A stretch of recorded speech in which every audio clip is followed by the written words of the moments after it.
Mary Sheila here with a mindful eating tip.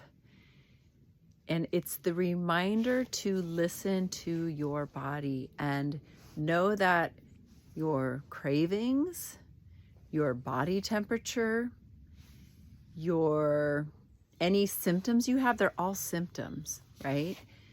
You know, we're in this age of so much information, right? And hey, I'm one of the information spreaders as a nutritionist. I live and breathe nutrition all the time.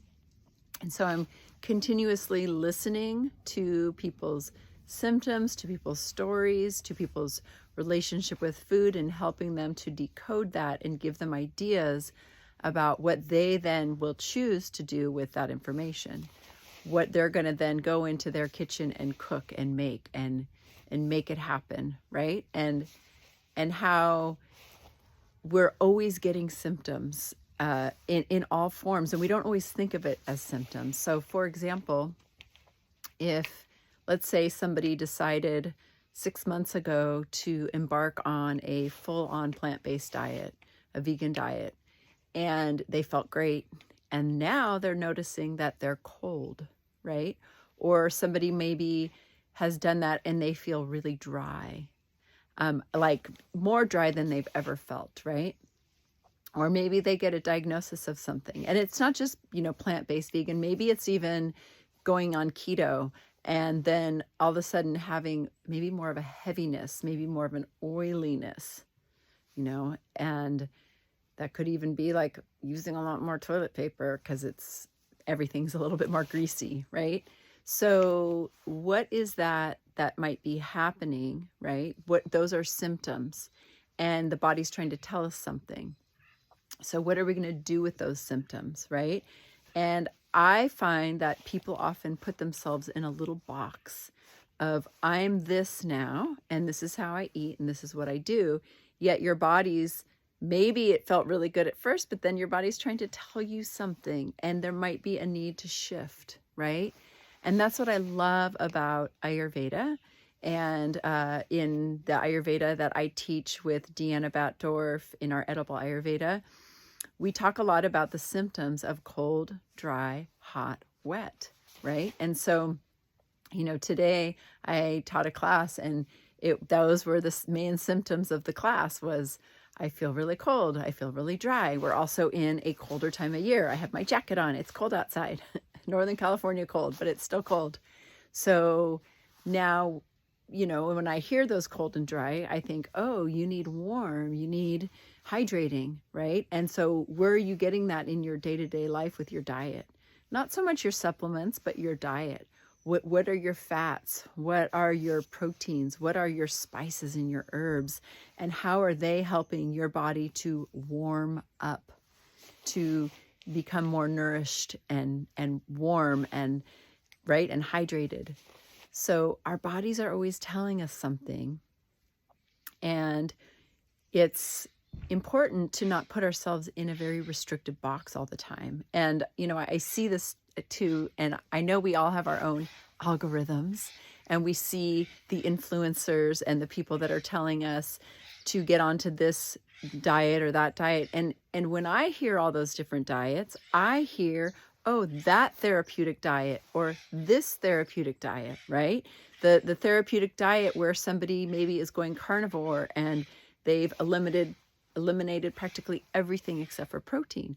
Well, that's very therapeutic for healing the gut, especially an autoimmune condition for some people, because guess what? 70% of the immune system lies in our gut.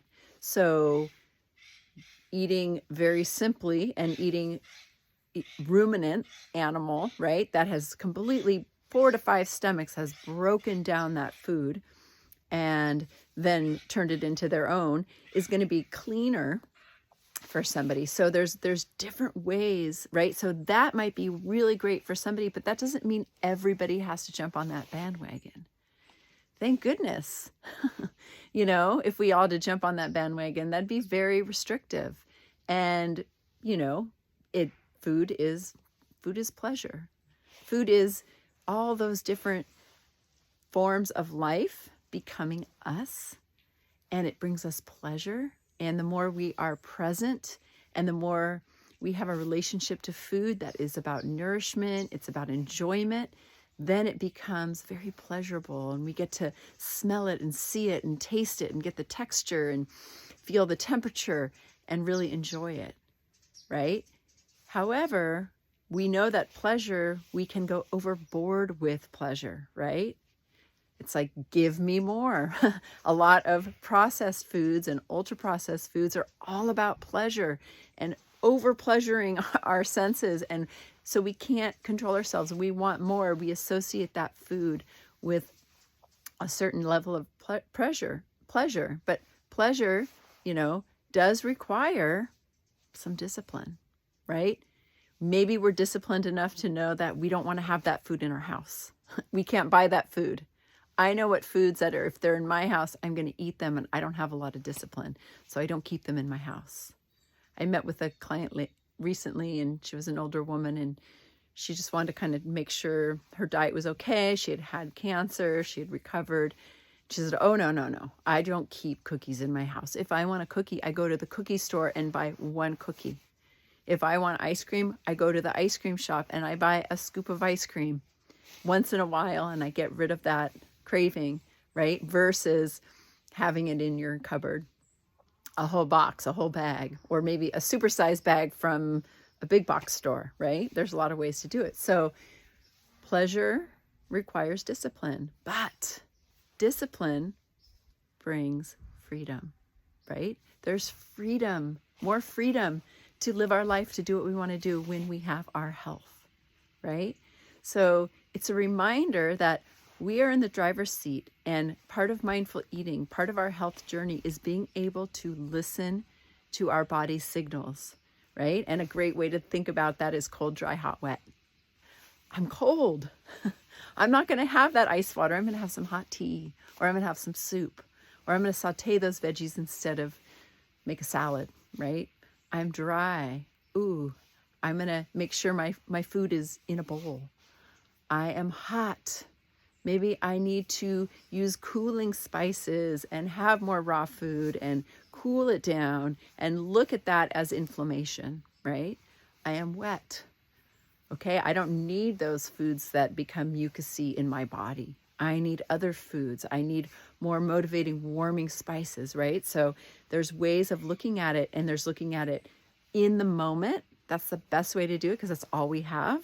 Or we can look at it in the bigger picture, right? And that's often when you have a practitioner to support you, to help you look at the big picture, to help you read those symptoms, those signals that the body's giving us.